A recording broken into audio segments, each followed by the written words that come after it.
proud to belong to a religion which has taught the world both tolerance and universal acceptance.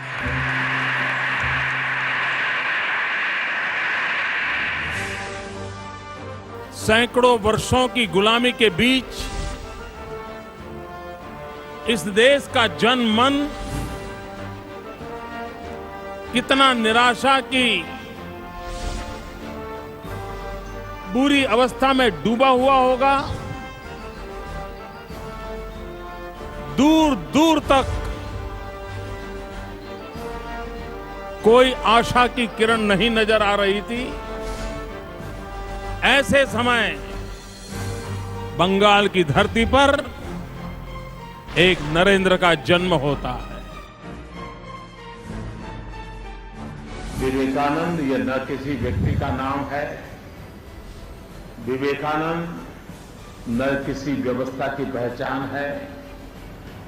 एक प्रकार से विवेकानंद सहस्त्र साल पुरानी भारत की आत्मा की पहचान है। विवेकानंद जी डंके की चोट पर कहते थे कि जन सेवा ये प्रभु सेवा। सामान्य मानवी जो आपके सामने जिंदा है, जो दुख और दर्द से पीड़ित है, उसकी सेवा करो, ईश्वर अपने आप प्राप्त हो जाएगा। कोई सोच भी नहीं सकता था कि भारत कभी आजाद हो सकता है, लेकिन स्वामी विवेकानंद जी एक दीर्घदृष्टा थे और वो कहते थे, अपने जीवन के काल में कहा था कि मैं मेरी आंखों के सामने देख रहा हूं, मैं मेरी आंखों के सामने देख रहा हूं कि मेरी भारत मां उठ खड़ी हुई है, वो जगत गुरु के स्थान पर विराजमान मैं देख रहा हूं, दैदीप्यमान भारत माता मैं देख रहा हूं, और वो दिन बहुत निकट होगा। ये भाव जगत स्वामी विवेकानंद जी ने अपने जीवन काल में अपनी आंखों से देखा था और वो हिंदुस्तान को प्रेरित करने का प्रयास करते थे। विवेकानंद जी हमेशा कहते थे, सफलता का मंत्र देते हुए नौजवानों को कहते थे कि तुम्हें पागलपन सवार होना चाहिए, तुम्हें कुछ नहीं दिखना चाहिए, सिवाय अपने ध्येय के तुम्हारा समर्पण कहीं और होना नहीं चाहिए। एकमात्र लक्ष्य की ओर अपना समर्पण रहेगा। अगर तुम्हारा फोकस ठीक रहेगा और उसके पीछे जी जान से जुड़ जाओगे तो जीवन में तुम भी सफल हो सकते हो। ये विवेकानंद जी कहा करते थे। वो कहते थे, मानव जात के कल्याण के लिए नारी शक्ति का जागरण ये प्राथमिक आवश्यकता है।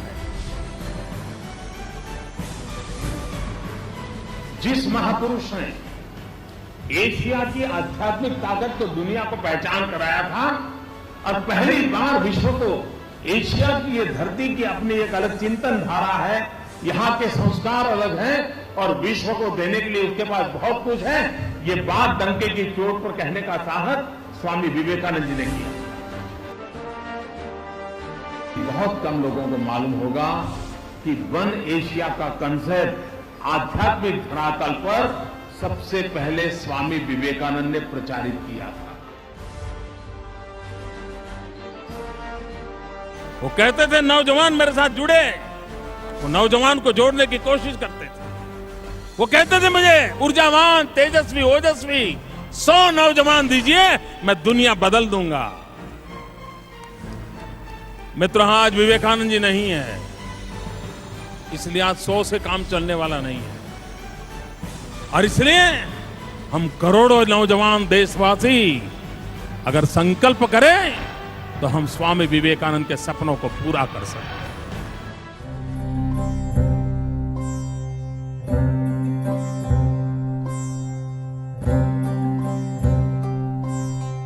I am proud to belong to a religion which has taught the world both tolerance and universal acceptance.